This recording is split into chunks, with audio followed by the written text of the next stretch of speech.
Assalamualaikum warahmatullahi wabarakatuh. Halo teman-teman semua. Di sini kami akan menjelaskan mengenai sumber dana berbiaya. Tapi sebelum itu perkenalkan anggota kelompok kami. Yang pertama, Niatus Solehah dengan NIM 195231037. Yang kedua, Ita Budianti dengan NIM 195231038. Yang ketiga, Muhammad Rizal Santosa dengan NIM 195231039. Dan yang terakhir, Elsa Syafa Latifah dengan NIM 195231042. Pada kesempatan kali ini ada 4 poin yang akan kita bahas. Yang pertama yaitu jenis-jenis sumber dana berbiaya. Yang kedua, biaya dana atau cost of funding. Yang ketiga, cost of loanable fund. Dan yang terakhir, base lending rate.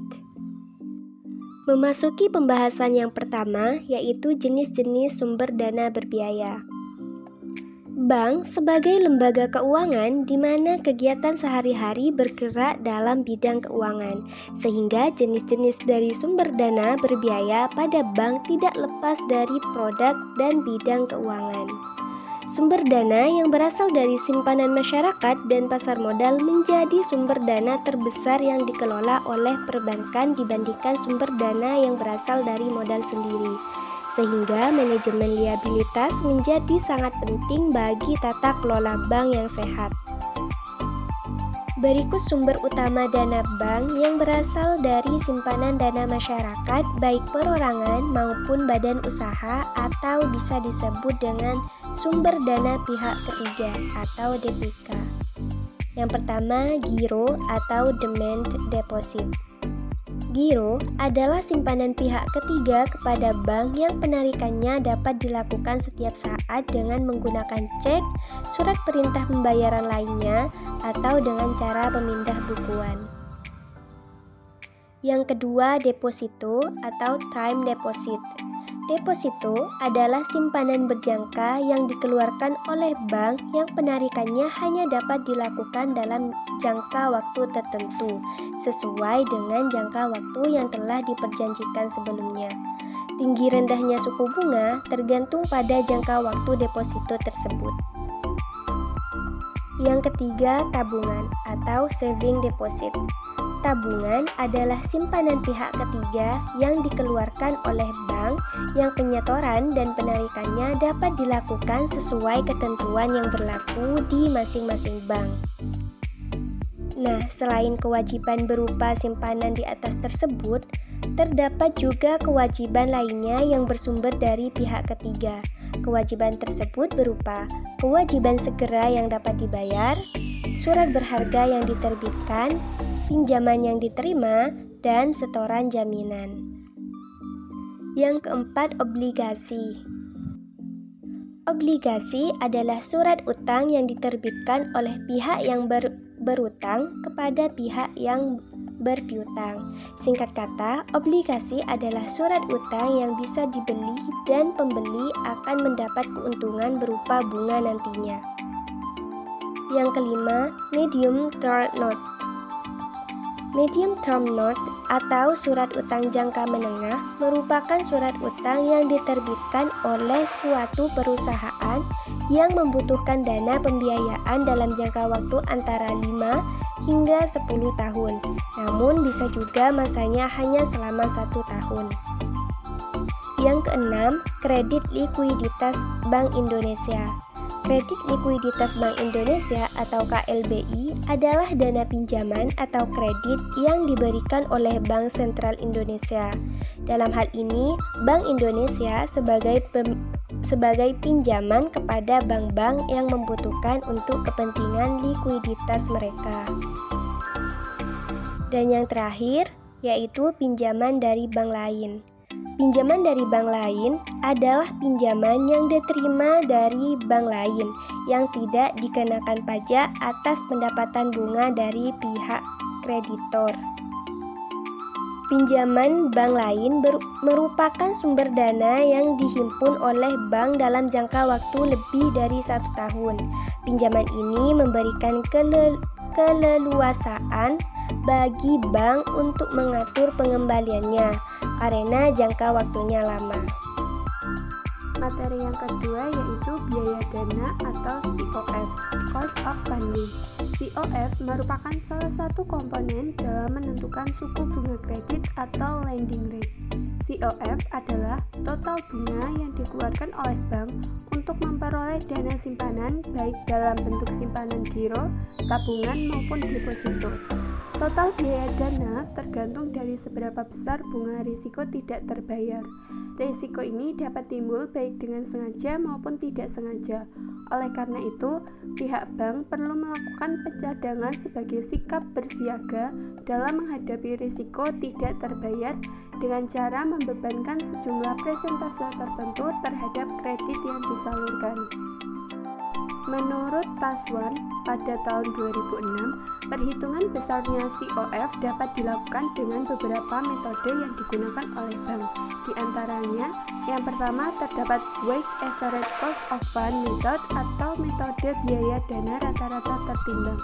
Metode perhitungan biaya dana ini dilakukan dengan memperhatikan komposisi serta peran dari masing-masing sumber dana secara proporsional sehingga memperoleh gambaran biaya dana yang dihimpun oleh bank secara keseluruhan.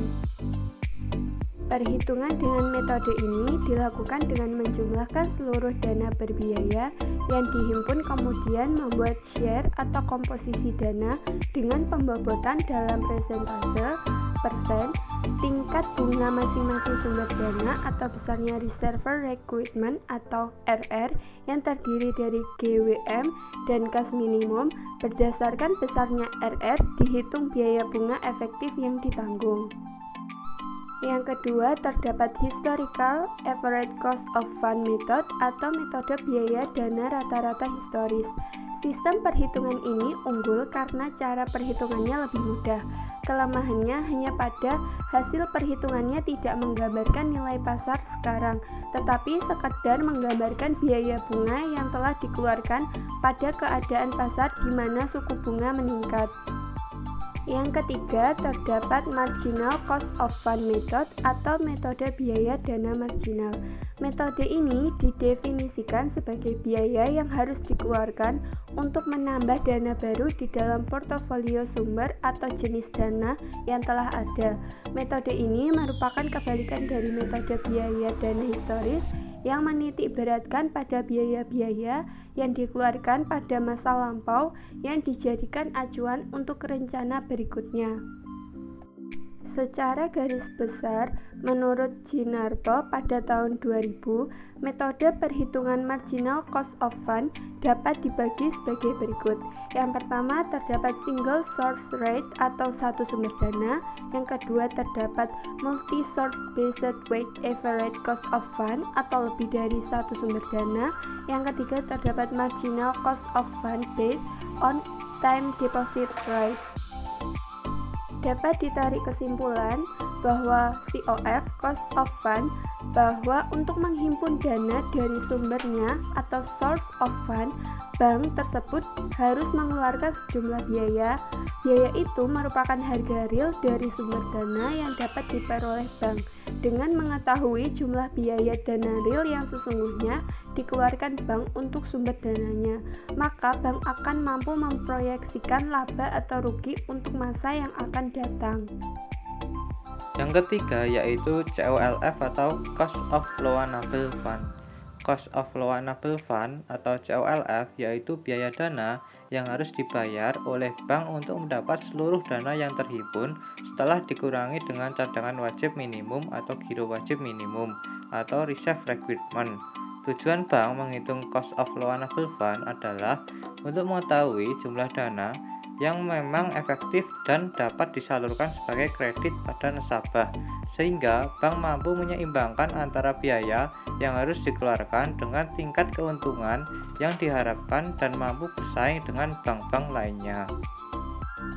Jika cost of loanable fund pada suatu bank rendah, maka secara tidak langsung akan mengakibatkan turunnya besaran base lending rate.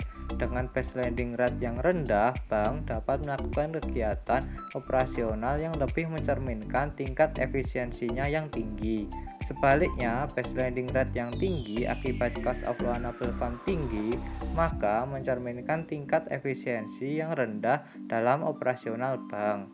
Rumus cost of loanable fund atau COLF.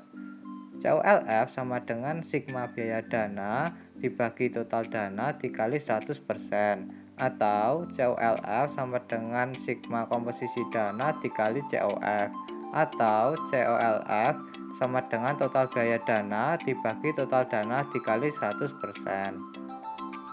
Materi selanjutnya mengenai BLR atau Base Lending Rate. Base Lending Rate atau BLR adalah perhitungan dasar penetapan suku bunga kredit bisnis perbankan yang diperhitungkan dari 1. Cost of funds, biaya dana yang sumbernya dari pihak lain atau nasabah dan atau bank. 2. Overhead cost, berupa biaya operasional untuk melaksanakan kegiatan pokok. Yang ketiga, margin yang didapatkan berdasarkan ROA yang diharapkan yang digunakan untuk mengukur efisiensi.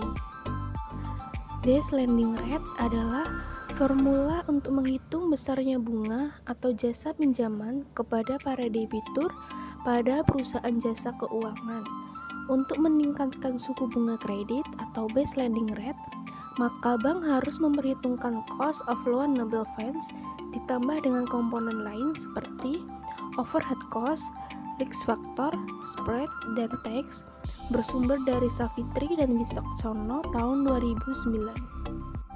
Yang pertama, cost of loanable funds atau COLF adalah biaya yang harus dikeluarkan oleh perusahaan atas dana yang dihimpun seperti simpanan dan simpanan berjangka serta pinjaman yang diterima. Yang kedua, overhead cost atau OHC adalah biaya-biaya tetap yang timbul dan jumlahnya tidak tergantung pada jumlah dan jenis dana yang dihimpun. Contoh overhead cost adalah biaya gaji atau upah, biaya penyusutan, biaya listrik dan air, telepon, dan sebagainya. Yang ketiga, risk adalah perbandingan besarnya piutang ragu-ragu terhadap jumlah rata-rata dana yang dapat dipinjamkan. Piutang ragu-ragu dapat dihitung berdasarkan analisis umur piutang. Semakin rendah kolektibilitasnya, maka semakin tinggi taksiran terhadap kemungkinan timbulnya piutang ragu-ragu. Yang keempat, spread adalah presentasi besarnya keuntungan yang diharapkan dari pinjaman yang diberikan. Besarnya bunga pinjaman tersebut dapat dibedakan antara bunga pinjaman untuk anggota dengan bunga pinjaman untuk non-anggota. Bunga pinjaman untuk non-anggota dapat ditetapkan lebih tinggi daripada bunga pinjaman untuk anggota, tetapi tetap dengan mempertimbangkan persaingan dengan lembaga keuangan lain. Perhitungan bunga pinjaman atau base lending rate dapat dicari melalui formula sebagai berikut, yaitu yang pertama, cost of loanable funds atau COLF sama dengan X%. Yang kedua, overhead cost atau OHC sama dengan X% plus. Yang ketiga, cost of money atau COM sama dengan X% dan risk sama dengan X% plus. Yang kelima, break even point sama dengan X%, F spread of markup sama dengan X% plus. Yang terakhir, BLR sama dengan X%. Sekian presentasi dari kelompok 2. Apabila ada kurang mohon maaf dan semoga dapat bermanfaat untuk teman-teman semua. Terima kasih. Wassalamualaikum warahmatullahi wabarakatuh.